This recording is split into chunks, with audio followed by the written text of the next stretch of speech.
Welcome to the Herc Jewish Museum Milwaukee and Boswell virtual event. It is day 4,557 of Boswell Being in Business, and what a day it is. We are so honored to welcome Rebecca Donner, author of the New York Times bestseller, All the Frequent Troubles of Our Days, the true story of the American woman at the heart of the German resistance to Hitler. Tonight, we are lucky enough for Donner to be in conversation with the Herc Director of Education, Sam Goldberg.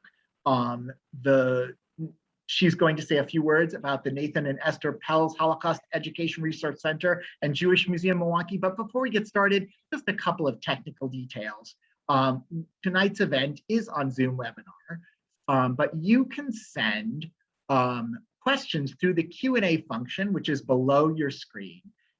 If you use the chat for comments, we will forward some of the best comments out to everybody. If you use the chat for questions, you'll probably hear from me and I'll write back to you and say, could you place this in the Q&A function? Because it's hard to monitor too many things at once. I just want to remind everybody that this event is being recorded and we will send it out to everyone after the event. Such a wonderful evening. I'd like to introduce Sam Goldberg, the Director of Education for the Pelz Holocaust Education Resource Center. Welcome.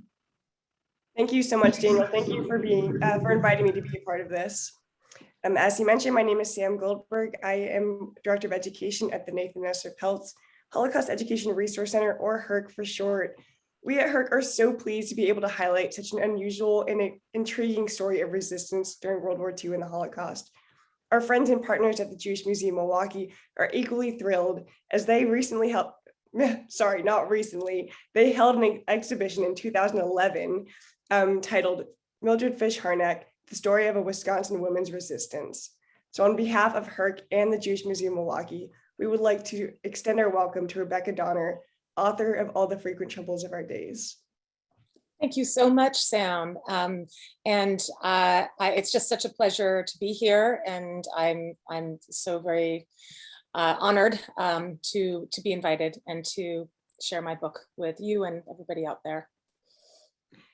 Thank you. So as Daniel mentioned, we will have the opportunity, if you have a question, please write in the Q&A. But I do have some questions prepared for you, Rebecca. And Sure. Just before we get started on those, just for the sake of this talk, and with an alignment in the book, we will be referring to Mildred Fish-Harnack as Mildred Harnack. And I know you mentioned the reasoning behind it in the introduction of the book, but could you please speak to a little bit about the reasoning today? Oh, sure. Mildred in archives is listed alternately as Mildred Fish-Harnack, Mildred Harnack-Fish. And the reason for this is that actually Mildred referred to herself as one or the other, depending on which country she was in. So in Germany, she was Mildred Harnack-Fish, and in the United States, she was Fish-Harnack. And then she wasn't always consistent. So I have some of her business cards, and I was able to ascertain when she would use one or the other. And of course, for the sake of consistency and simplicity in my book, I just referred to her as Mildred Harnack. All right, well, we will do the same here. I would love to see a picture of those business cards. Yes, if I weren't in a hotel room right now by the airport, hence my very attractive background, I would be able to, and if I were in my office instead at home, I would be able to show you one of those business cards. I regret that I can't right now. Next time. And I know that you and I spoke about addressing myths as one of the reasons that you wrote the book, but also one of the reasons that you like doing these conversations. And I know personally that I've heard that there's a lot of myths surrounding Mildred Harnack, but also the story in general. For instance, I've heard from a few people and sources that they believed Mildred to have grown up speaking German, or was in some way engaged with German culture during her upbringing in Wisconsin. That's a big myth. Yes, a common one. And no, she did not speak German or read German or write German when she was growing up. This is one of those errors that persist, I think, because there is a desire to somehow link her childhood or her upbringing with her acts of resistance in Germany later. And there's and so people who have written about her in the past in articles and in books have sought to draw that, to make some kind of connection. And again, this is speculation, but it is out there, and it's on the web, and it's in articles. And Mildred spoke English in her household, and her parents did not speak German. She, of course, there was a German immigrant community in Milwaukee where she lived, where she spent her formative years. But she never spoke German. In fact, she really began to speak German when she arrived in 1929. She began to learn German. And Arvid, after they met and after they married, he gave her lessons, and she would in turn give him English lessons. Arvid Harnack. We can talk about how she met him, but anyway, they met at the University of Wisconsin and fell swiftly in love. They were both graduate students. But Mildred then made a study of German when she was in Germany and applied herself very diligently to learning it. Yeah. Yeah. So you mentioned something where you talked about how you have some people are looking for like a justification or like a rhyme or reason of why she did what she did, why she was so active in Germany.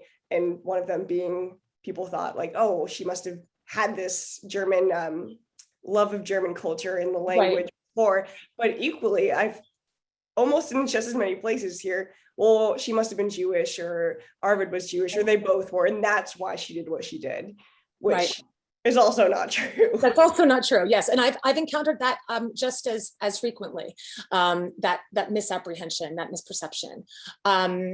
Yes, she did what she did. Certainly, there were Jews in the group, her resistance group. She herself was not Jewish. Neither was Arvid. It was a diverse group. There were Catholics and Jews and atheists, and there were social democrats and communists and men and women. 40% of the people were women in the group, and they were students and professors and factory workers and artists and unemployed people. But yeah, and they basically, what united them was their desire to oppose Hitler and to bring down his regime. I think one of my favorite things I really clung on to during our last conversation is that you mentioned that when you find these myths in like Wikipedia, you go in and try and change it. So I'm just kind of imagining that you were just like frantically finding these online on web forums, and that you were going and correcting these. That's a pretty accurate vision. Sam, the burning the midnight oil, in my study late at night, just hammering away. And unfortunately, they get kicked back to me on Wikipedia because some of these, like the German, the one that says the claim that she spoke German and read German when she was young, because somebody wrote that in an article, it's attributed to something that's factual. And so there has to be another article written, I have to write it, or somebody else has to write it, where there can be a counterclaim that can then be referenced.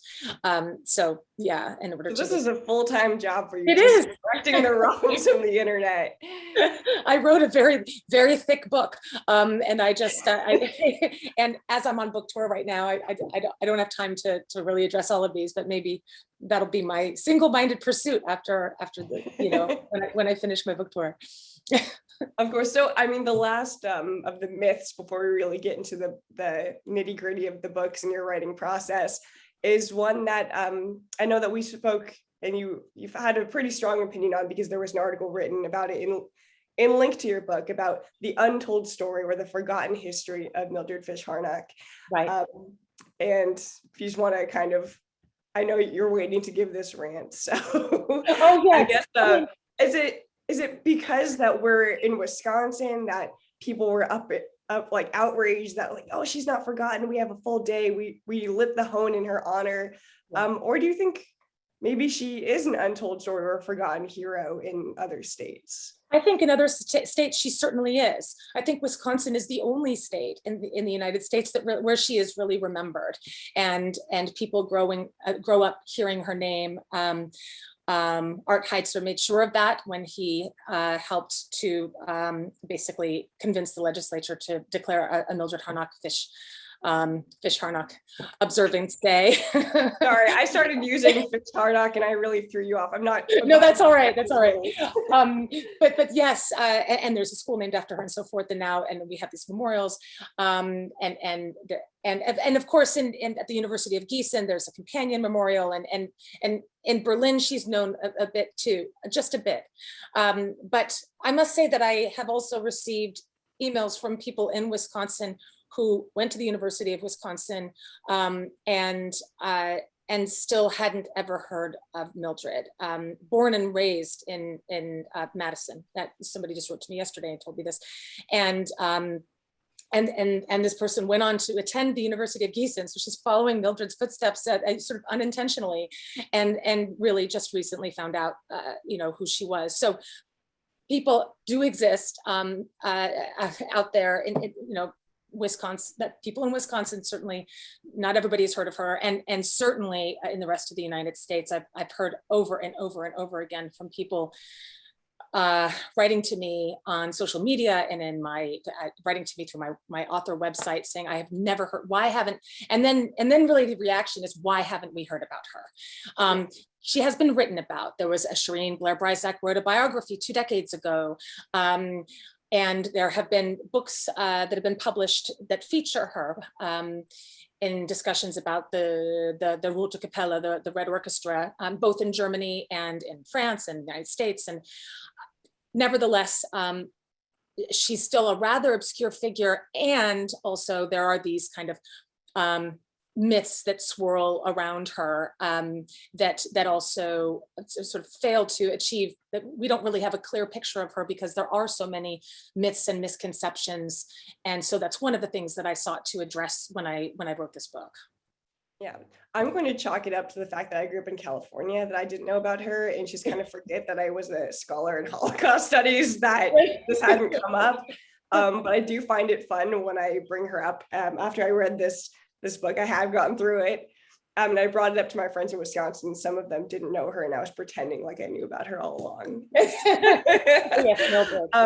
Yes. But so for those that did not get through the book, or who just need a refresher, could you please just kind of tell us what was the circle? Could you describe the circle and the Red Orchestra for us? Sure, absolutely. Yes, I'd be happy to. So basically, the circle is Mildred's nickname for this resistance group, and I basically in the book I trace the origins of the circle, which was really right around 1932, when Mildred was teaching at the University of Berlin, and she was incensed by the both the rise in popularity of Hitler and also just by she saw swastikas everywhere, and a lot of her students were members of the Nazi fraternity, as well as at the University of Gießen. About 50% of the students were members of the Nazi fraternity. So she was appalled, and I think it's important to understand too that when she arrived in Germany in 1929, and she decided to pursue her PhD. The year before, in 1928, the Nazi Party received less than 3% of the vote in their Reichstag election at Germany's parliament, less than 3%. And then in 1930, 2 years later, 18%. And then 2 years later, on July 31st, 1932, the Nazi Party received 37%. And for the first time, it was the largest party in their Reichstag. And so she, as an American, bore witness to this meteoric rise in popularity of the Nazi Party and of Hitler. And this was all before he was appointed chancellor. So in 1932, a year before he was appointed chancellor, that's when she started to invite students to her Berlin apartment, and Arvid did this as well, and friends of friends, to discuss the situation, to discuss strategies for defeating the Nazi Party. And then after Hitler became chancellor, Mildred really doubled down and at a time when it was quite dangerous to recruit Germans, this was her primary focus for a few years. And then I traced the evolution from then and sort of it's the early beginnings of this group, and then over the course of 8 years, I show how it intersected with at least 3 other underground resistance groups, Tatkreis, Rittmeisterkreis and Gegnerkreis. And then by 1940, and these were all, again, very small, kind of scrappy underground resistance groups. And it formed a kind of interlocking chain. And then by 1940, the group was the largest underground resistance group in Berlin. Yeah. Oh, sorry. Yeah. So I know you touched on a little bit that recruitment for something like this was incredibly dangerous. I know that she had a strategy for it, which was quite unusual, quite fun. If you want to talk a little bit about the recruitment process, how does someone even begin to start something like that? Sure, absolutely. I just realized I didn't answer the second part of your question. So very quickly, just the Red Orchestra, and we can return to it. But Mildred never used the name Red Orchestra. It was a name that was given to the group by the Abwehr, German intelligence, and they used the word orchestra basically to describe any enemy espionage network, and because when they intercepted messages.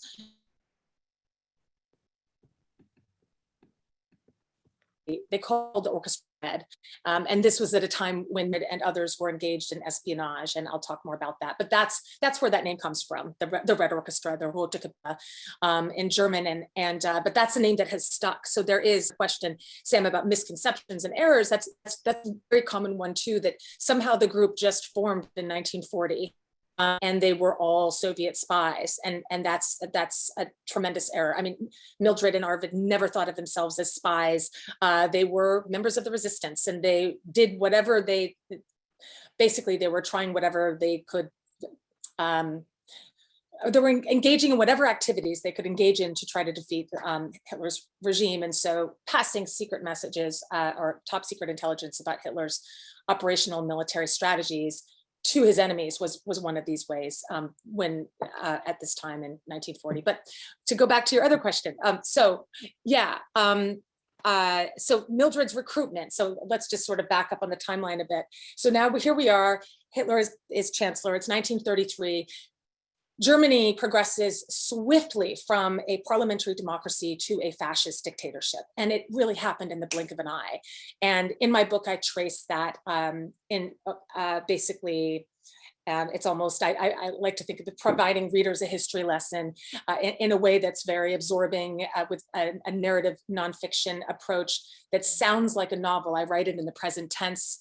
And so I don't want readers to feel distance from this history. I want readers to really feel viscerally what it was like to be on the streets of Berlin while this was going on. And during the Weimar era, Germans had freedom of speech, freedom of religion, freedom to protest in city squares.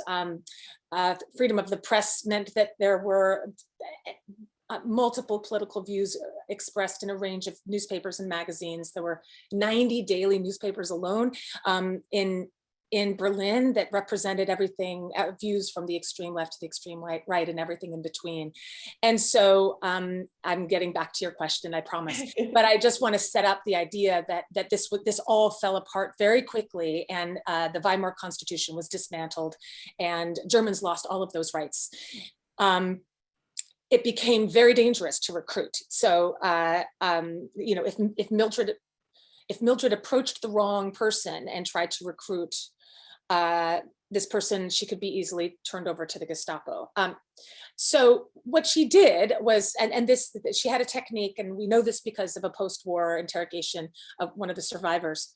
She would basically offer to lend a book to somebody and then talk about how wonderful Hitler was, or if the book was antithetical to Hitler's views, she would sort of scoff at at the book and say, this is a terrible book. I wonder if you agree.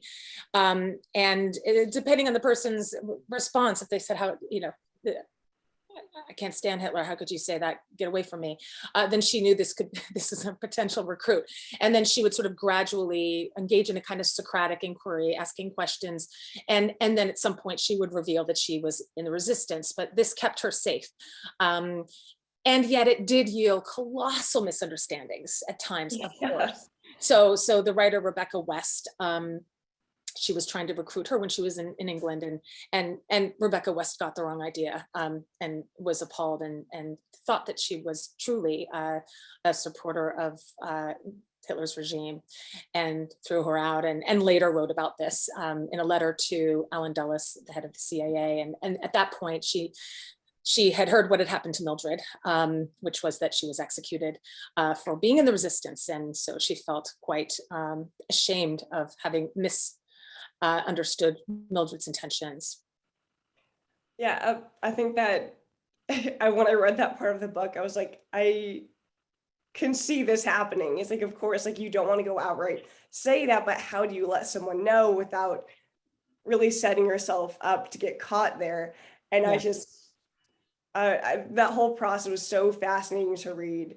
And I know you talked about talking in the present tense, but I think I'm going to get back to that. I'm going to circle back.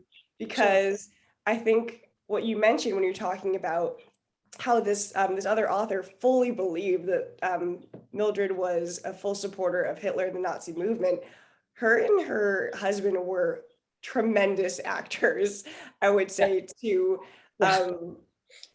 really be able to play this role in like sheer disgust on the inside, but saluting Hitler on the outside. Can you talk a little bit about Arvid's role in these high-ranking officials and what he had to do and what he had to do on the outside, but also what he was doing behind the scenes? Yes, absolutely. So in the evolution of this group, by 1935, they realized that they had to adopt a different approach, and they had been sort of forming these discussion circles and talking about what they should do. Some of them were producing leaflets that denounced Hitler's regime and called for revolution. And this sounds very tame to us today, I think, just leaflets. It's just paper, but really paper was their first weapon against the Nazi regime, and it easily exposed them to arrest. If you got caught with one of these leaflets, then you would be hauled off to a concentration camp for a year. And that is indeed what happened to several of Mildred's recruits. And so, yes, and during those early years, they really thought that Germans would denounce or would basically eject Hitler. They saw him as a kind of buffoon, and he's this. I actually, in my book also, I went back and I researched the cartoons that appeared in magazines and newspapers, depicting him as an Austrian watercolor painter, who turned far right German rabble rouser after World War I, and that his ascension and was not something that people had really predicted. And so, but by 1935, Mildred and Arvid and their co-conspirators recognized that he wasn't going away. And indeed, they had to change their strategy. So they decided to undermine the Nazi regime from within. And Arvid got a job at the Ministry of Economics, and basically posed as a loyal Nazi, thereby granting him access to these top secret documents about Hitler's operational strategies and later military strategies. It was in this post that he discovered that actually Hitler was preparing for war, even though in his rhetoric and his speeches, he was declaring just the opposite, and telling everybody that he wanted peace. And the international press wrote about this, and in fact, were impressed initially that Hitler was a peace-loving man. And so in my book, I also quote from these newspapers so that we can really get a sense of what the environment was and the political atmosphere. Arvid went to Deutsche Club and other sort of far right clubs in order to rub shoulders with Nazis and hear secrets were, and this is also how he learned that Germany was preparing for war. Because at some of these clubs, high-ranking military officials attended. Mildred had to, during this time, pose as a loyal Nazi wife. And, you can imagine, it turned their stomachs. And I know that although Mildred doesn't write about this explicitly in her letters, we can only conjecture. She was very careful not to, once Germany was a fascist dictatorship, she was very careful when she was writing to her mother, for example, in the United States, not to say anything that would attract the attention of Nazi censors. But it is true that, and I know this from my grandmother, who was in Chevy Chase, Maryland, and who Mildred actually visited, that Mildred, there was something that had changed in her, that living in this fascist dictatorship and posing and leading this double life was, it took its toll, I'll say that. And so when she went back, people remarked on, how paranoid and brittle she seemed, and they ironically thought that she must have gone Nazi, they said, because she'd spent so much time in Germany, and look at who where's the old Millie, and little did they know that quite the opposite was true. So yes, and so then she kept this up, she this appearance of the loyal Nazi wife when she returned to Germany, but that did give her a lot of access to intelligence, and also just enabled her to befriend diplomats and high-ranking officials, and so the two of them moved in these circles, these diplomatic circles, and also and managed to fool a lot of people. Yeah, I think that her role as a woman in the resistance movement is also quite fascinating. We'll really get to that when we talk about her trial, which I think I'm trying to decide. I want to make sure, because I do see there's a lot of questions in the chat too that I'll get to eventually. Sure. So maybe we should just kind of work our way towards that. And first I want to start with, for those of you that are unfamiliar with the Nazi camp system, there was actually a category for political prisoners consisting of communists in opposition to the Third Reich. So my question is, and I know we've talked about this and we might not ever know the answer, but we have some theories of why Mildred and other members of the circle, when they were arrested, were not taken to a concentration camp. Instead, they were arrested and put onto this trial that was, by all means, still pretty secretive, right? So why not to a concentration camp if no one was supposed to know what was happening at all anyway? Yeah, right. Well, I'll just back up in answering your question, just to also contextualize this. I mean, it should be remembered that in the early days of the Nazi regime, Hitler targeted political opponents first and threw them into concentration camps. So just 2 months after Hitler was appointed chancellor in March 1933, there were approximately 20,000 political prisoners.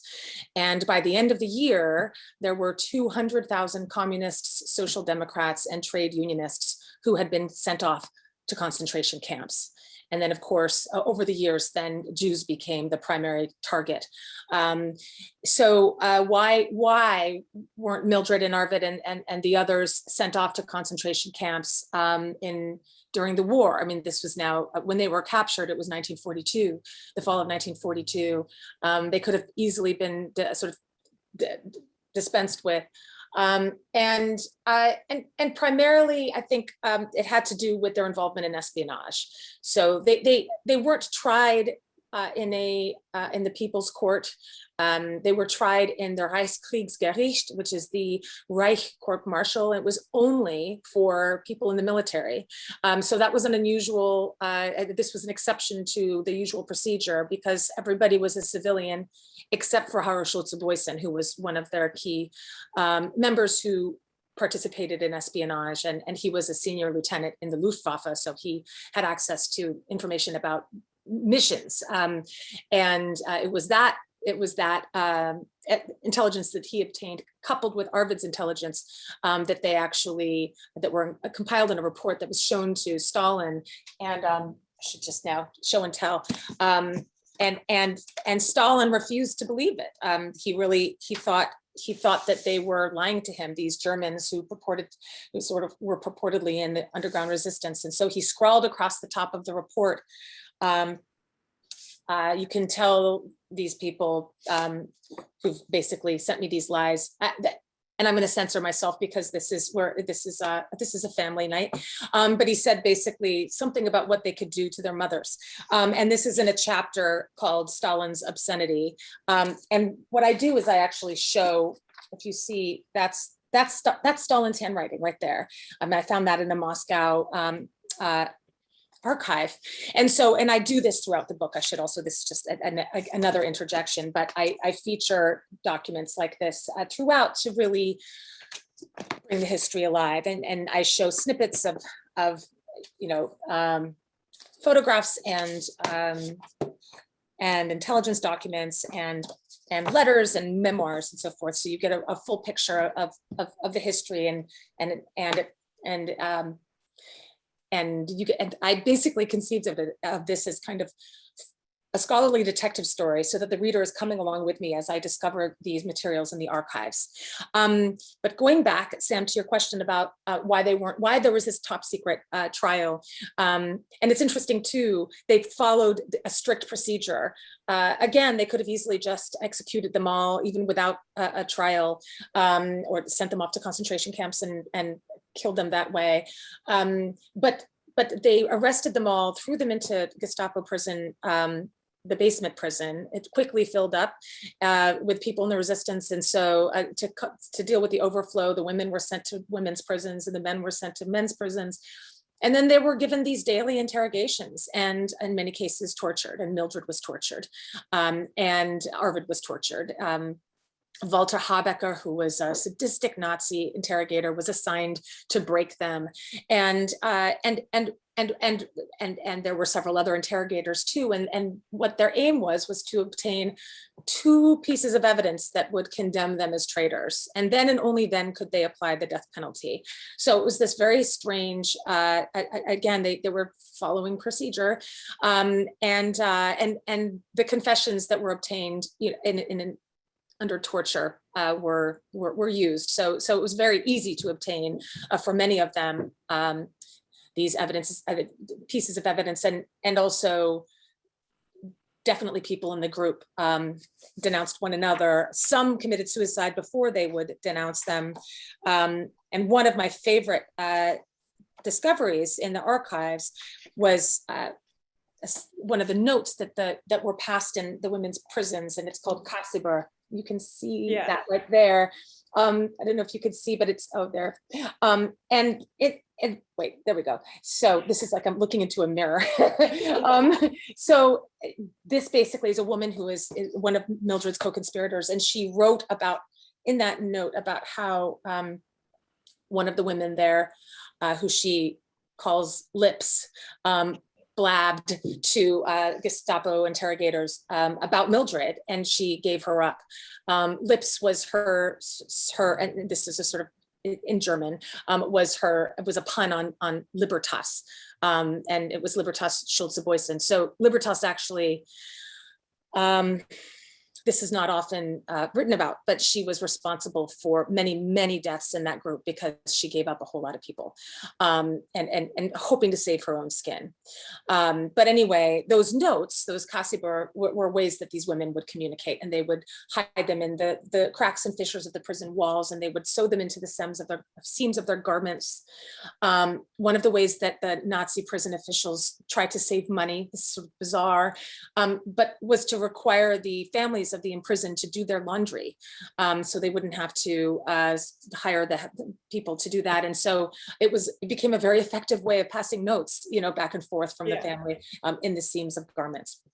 But in any case, so they were all during this time for 3.5 months. Mildred was held in solitary confinement, and in preparation for this mass treason trial, and 119 people were eventually arrested and were put through this process.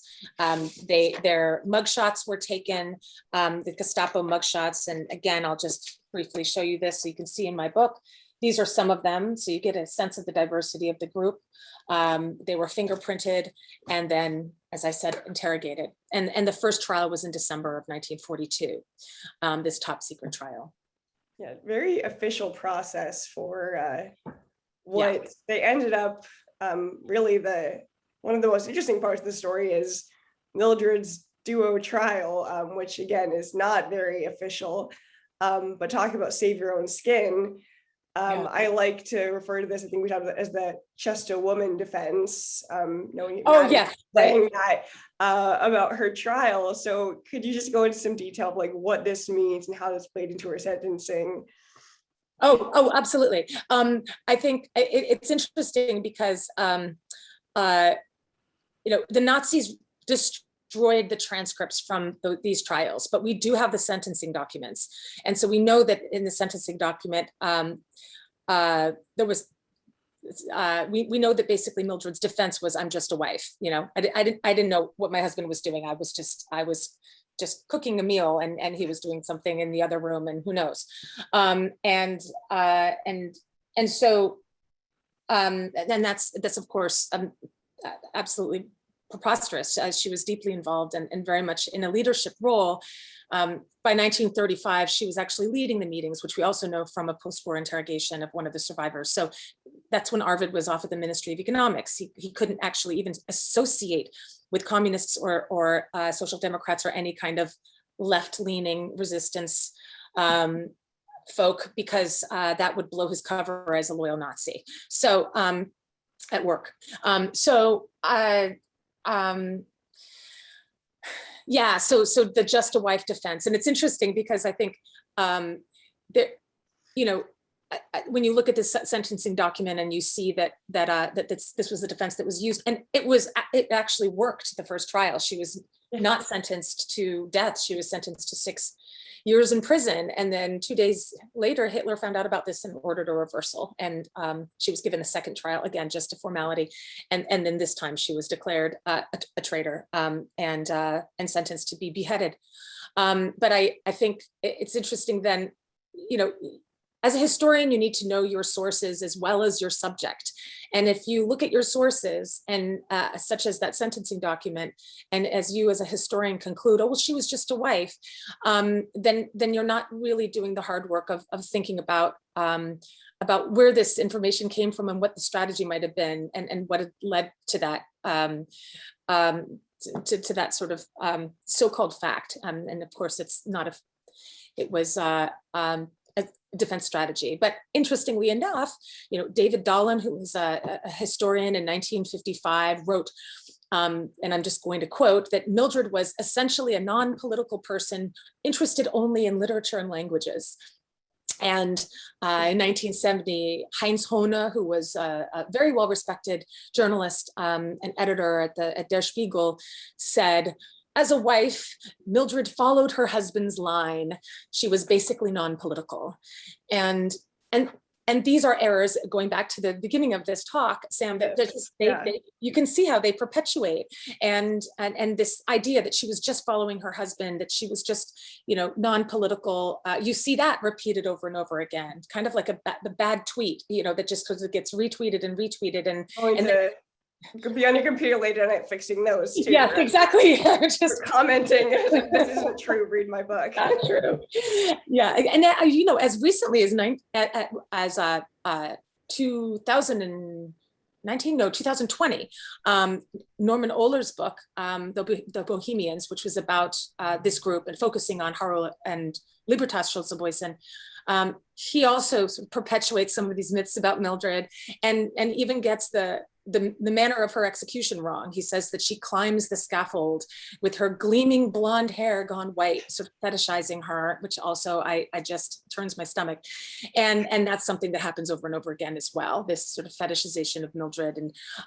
And she didn't climb a scaffold. She was strapped to a guillotine and beheaded. But that's actually a very important fact, because the women in the group were beheaded, the men were shot or hanged, and there was that distinction. It's an important part of the history, and I can talk about some of the ideas about why this was, but and that wasn't the case for other people, like the Weiße Rose, the White Rose. Later in 1943, they were beheaded, men and women. So, but in this group, it was just the women who were beheaded,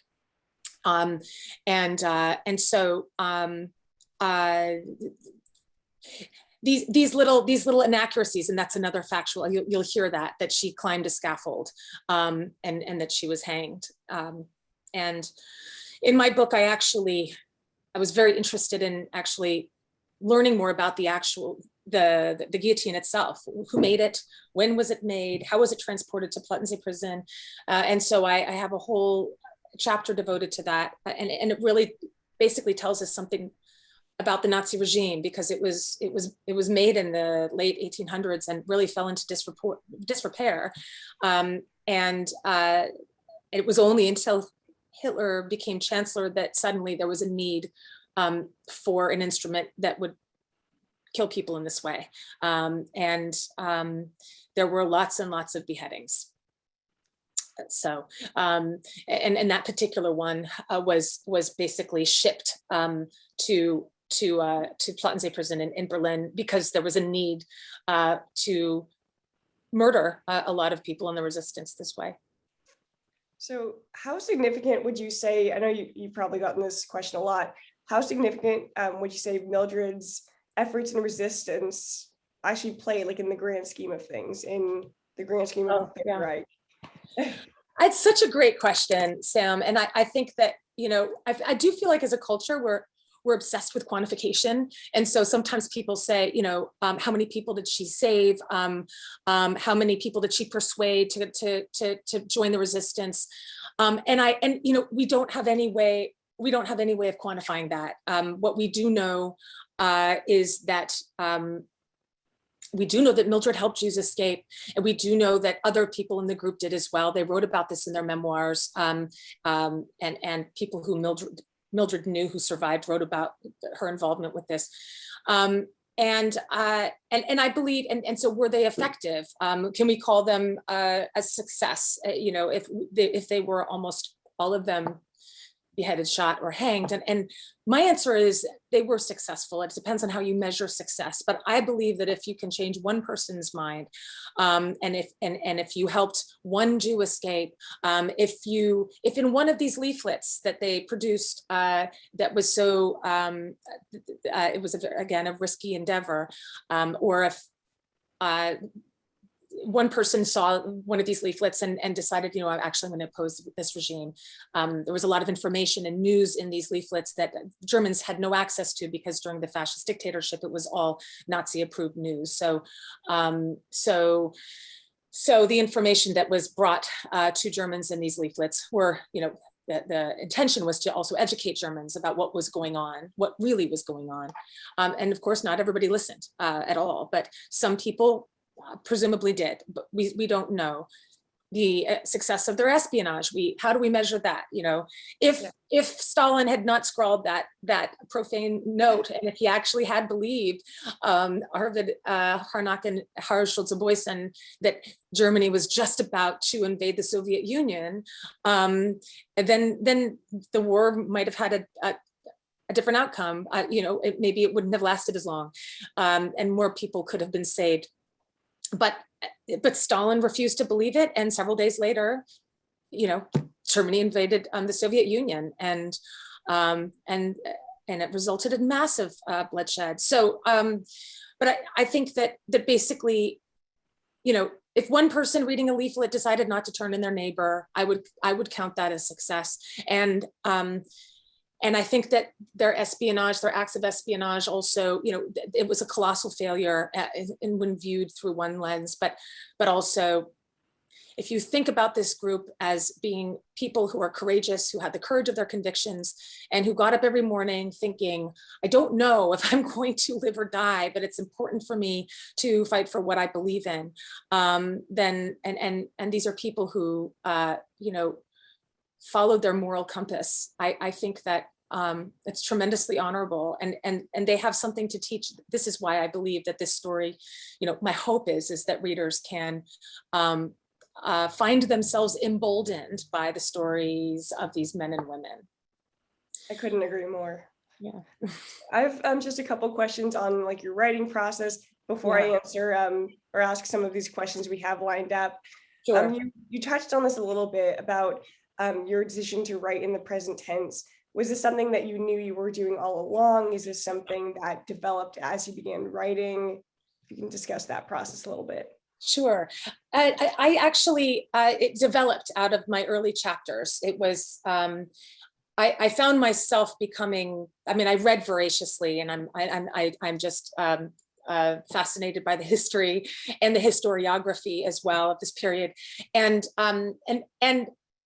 as I became more absorbed in the study of the rise of fascism and then how swiftly Germany progressed from a parliamentary democracy to a fascist dictatorship, I thought I really want, so I'd been writing in the past tense, and Mildred did this and she went there and she was fired from the University of Berlin, and everything was just, I had the sense of an arm's length away, and it said all happened long ago. And then I started thinking about the elections, and they happened, some of them, they just, again, there were a lot of them, and you could sort of sense the momentum. And at every point, as I mentioned earlier, the popularity of the Nazi Party increased. And so I sort of basically around the time that I was writing those chapters, I thought, wait, why don't I just put it in the present tense? Why don't I thought about, actually, part of this was because I was looking at all these historical documents and I was touching them and going to archives, and you see them, and I wanted to include some of these in the book, right, to make the history come alive.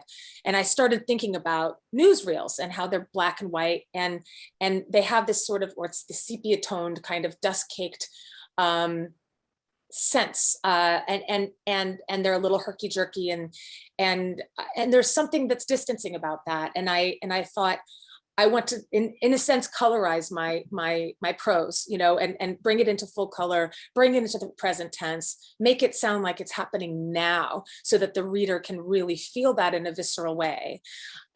So, yeah, present tense. So that was an artistic strategy, and then it was just kind of exhilarating, because then that allowed me to really then show the evolution of the group from one year to the next. And my book is structured chronologically, so you can really see how the sort of the incipient beginnings of the resistance, and then how it progressed. Yeah, absolutely. So you mentioned I might be one of the few people that read like the acknowledgements. You mentioned that some of your the primary sources you received were from family and things that you kind of acquired through people you knew. Oh yeah. So how much of what's in this book that we're reading is not necessarily found in other sources or books on Mildred Harnack? Like, how much of this is just kind of, maybe you might be one of few people that have access to? Like, what percentage would you say this book? Quantifying again. Well, I'm sorry. I know. No, that's okay. I was saying, yeah. I'm teasing. I know. Let me get my calculator out. I think, I would say, yes, I have letters that have never been published before, that are in my family, despite the fact that my great grandmother actually ordered the family to burn all the letters. So I recognize that, I came to discover that I've been involved in this process of excavation while my great grandmother was engaged in the process of burying. So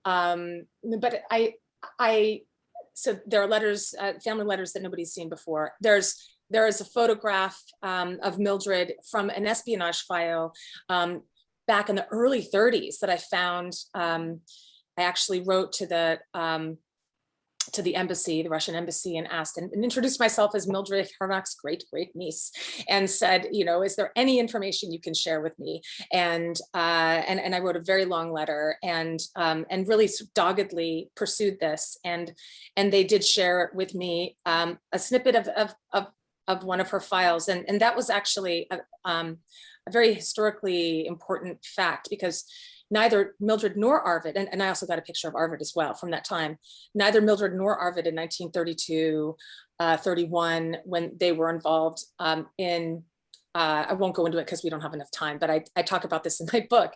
Arvid was involved in a society called Arplan, that was the acronym, but basically it's a bunch of intellectuals who met to discuss Germany's economic crisis and political crisis, and they were thinking that maybe they could learn some lessons from the Soviet Union and how they structured their economy. And this was back before they knew about how murderous Stalin was. But during this time, the Soviets were actually, they kept a file on both of them, and they were basically planning to recruit them, so this is later on, and that is a Soviet espionage. That's sort of classic Soviet espionage strategy, is they played the long game. So they would there was somebody who was posing as a friend who was actually in the GRU, who befriended Arvid, and then years later, he's the one who came calling and knocking on Arvid's door and saying, "Hey, remember me?" Neither of them were Soviet spies, right? Right. We're friends. I have a favor to ask you. But anyway, so and then I got a little piece of also a memo about her, and all of this is in my book. So. But I would say, I don't know, 20% maybe of the stuff about Mildred is unique to stuff that I uncovered in my family archives, but then also all these historical documents, that the Kassiber, the notes that were passed in a Berlin prison, and the files that were sent to Stalin. Those are examples of, and I didn't even go into Donald Heath, who is an American diplomat who also participated, wanted to help the resistance, and Mildred used his 11-year-old son as a courier, and I interviewed him extensively when he was 89, and then I gained access to 12 steamer trunks of documents from the Heath family, which included, oh my goodness, it was just so much, a wealth of material, including Don Heath's mother's journals. And so that allowed me, Louise Heath's journals allowed me to corroborate a lot of the stuff, so much stuff that Don told me, and also other stuff that I had learned in archives, and there were also unpublished memoirs in there, and top secret documents. So those are some examples of other materials that have not found their way into any other books yet about this subject. All right, and with 5 to 10 minutes left, I will finally address the Q&A. I apologize, but I'm going to group some of them together, so knowing you, Matt, if I don't give you a shout out. So there are a couple questions about the communist affiliation, one saying that UW-Milwaukee couldn't name a building because of this, and one asking if that could be the reason why Mildred and Arvid's story have been suppressed, at least maybe right after the war. What are your thoughts on that? Is that... Absolutely. Oh yeah, no question about it. Yeah, no question. We have considerable evidence that Mildred Harnack's involvement in the Red Orchestra and in the underground resistance was viewed through a Cold War lens, and so in fact, the U.S. Army's Counterintelligence Corps, which was sort of a predecessor of the CIA, buried her case, and US and British intelligence recruited Nazis who were directly involved in the arrest, torture, and execution of Mildred as well. So they never stood trial for Nuremberg. And so the US government had a vested interest in sort of suppressing this case. And in fact, a CIC official said that her execution, as an American who was beheaded, said that was justified. And he said this because I saw that communist. Yeah, it's just appalling, but this was, that was the climate, the political climate at that time, and even after the McCarthy era, and on into through the 80s, there was still a lot of difficulty, I think, in again, some of the misperceptions that emerged couldn't be corrected until 1998 under the Nazi War Crimes Disclosure Act, when the FBI and the CIA and the US Army began to release records that were once classified as top secret. And this is a process that continues to this day. And then in the UK, became known in 2005, 2006, that MI6 recruited Horst Kopkal, who was a Nazi who was involved in, who actually personally arrested Mildred and Arvid and oversaw her torture. And he was recruited as a source because they believed that and he duped them into believing that he had information about communist rings, and espionage rings that were threatening to basically bring down, the British government. And so it's just the notion of it's sort of a, communism became both the reason, or the communist taint became the reason that my great grandmother told the family to burn the letters, because she was afraid that people would see her as communist, that her husband, who worked at the as a lawyer in the Department of Justice, would lose his job. So it was the reason for the destruction of primary source documents. It was the reason why her case was suppressed by the US government. And it's the reason why a lot of people, and for many years, for decades, it was hard to honor her, because she was viewed, or there was a tremendous resistance in the United States to honoring her, because it was believed that she was a communist. Yeah. I know that someone had mentioned actually earlier that I hadn't thought of. Is there any reference to her being like politically involved while she was in Wisconsin, like at the university? Was that something that was interesting her prior to her involvement with the Circle? Oh, yeah. She was a member of the Friday Nighters at the university. And this was a sort of feisty, fizzy group of suffragettes and communists and progressives. The Wisconsin, like progressivism in Wisconsin, I believe, really influenced her views and kind of paved the way for her later involvement in the resistance in Germany. And she did kind of import some of those ideas about progressivism that came out of Wisconsin and sort of, or exported them to Germany. And you can see that in a lot of her lectures and at the University of Berlin and later at a night school for adults. Basically, the ideas that she discussed came out of that time. Her mother was a suffragette, and she also believed in women's rights, and as did Arvid. So that was another point of connection for the two of them. They also hitchhiked to Colorado, to a small town, and marched with miners who were protesting poor working conditions. And one of the pictures that I have that nobody else has, that has never been published, was taken right after that. And I love the picture so much, but it's Mildred with her hair cut short, and she's wearing pants, and she and Arvid kind of look like twins, but it's right. Oh, right they do, yeah. Well, see that there, and so anyway, she has a really defiant look on her face. She's sort of like thrusting her chin up, as if to say, go try and stop me. And my great grandmother said that they looked like tramps. She just thought Mildred looked like a tramp. And I'm quoting her. But family so, event. Yeah. Anyway, so they were very involved in progressive politics. We also have a few questions on the title and the cover of the book, the significance of the X potentially, and like why you chose this title. I'm so glad somebody asked that question. Two people asked about it. So yeah. Okay. We'll start with the book and the X. So this artist, Alison Saltzman, designed this, and she is phenomenal. This was basically, if you can see, there are strips from the primary source documents here. These colored strips are basically snippets taken from the documents that I researched and that I used in writing this book, along with a sliver of Mildred's face here.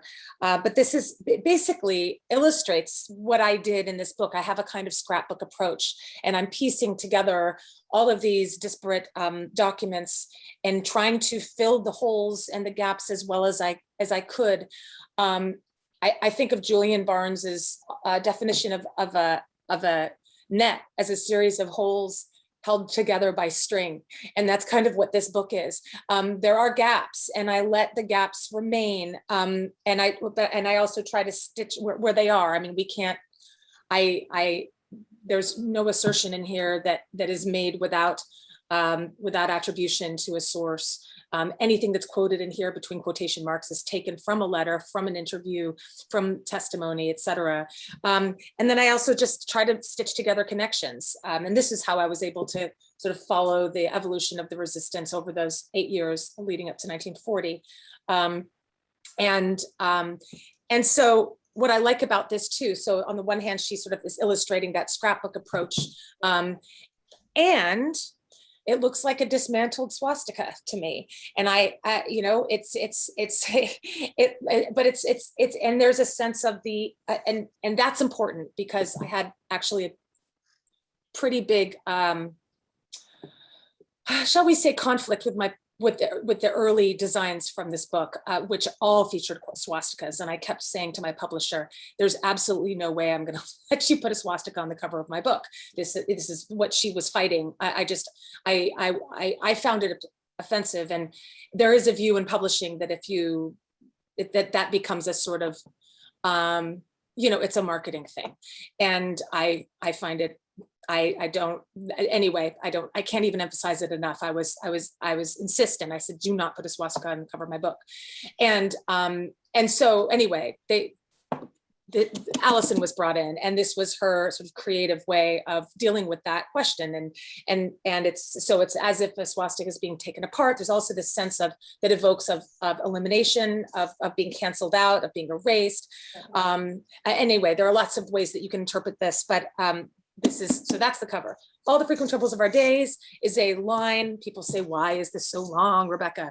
And so it's actually a line from a poem that Mildred translated in her prison cell. She was translating Goethe poetry. She had a book that was smuggled into her prison cell shortly before she was executed. And Harold Pulschow, who was secretly in the resistance, who was the prison chaplain, basically spent the last hour of Mildred's life with her, and then saw her bent over this book and scribbling in the margins. And so I featured, the book with her translations here. And is it this page or is it this page? Oh, it's earlier. Anyway, there's another page that features the actual poem from which this is taken. All the Frequent Troubles of Our Days is the first line of this poem. And I thought that it evokes a lot of the themes, it's pretty apt, the themes in this book. And later, Harold Pulschow smuggled that book out under the folds of his robe, which is why we have it today. And it's currently housed at the Gedenkstätte Deutsche Widerstand, which is the German Resistance Memorial Center in Berlin. Well, thank you so much. This has been an excellent conversation. I know that if you read the chats and the Q&A, there's a lot of great comments. People loved the present tense. People loved your research. So thank you so much for being with us. And I'm so honored that I was able to join you in this conversation. Absolutely. I'll welcome back Daniel now. Thank you so much, Sam. I really enjoyed our discussion. I'm grateful to you for asking me such wonderful questions. So am I, and so are we all. And I just want to remind people, there's a bunch of links, including purchasing the book if you haven't yet, links to our sponsors, the Jewish Museum Milwaukee and the Pell's Holocaust Education Resource Center. If you click on them now, they'll still be there when the event ends, so you can browse at your leisure. I also wanted to remind folks that this event is recorded. It looks like it was successful. Things have happened, and we'll be sending this out to folks who registered for the event. Whether you showed up or not, you'll get a chance, because I know there's a lot of stuff going on.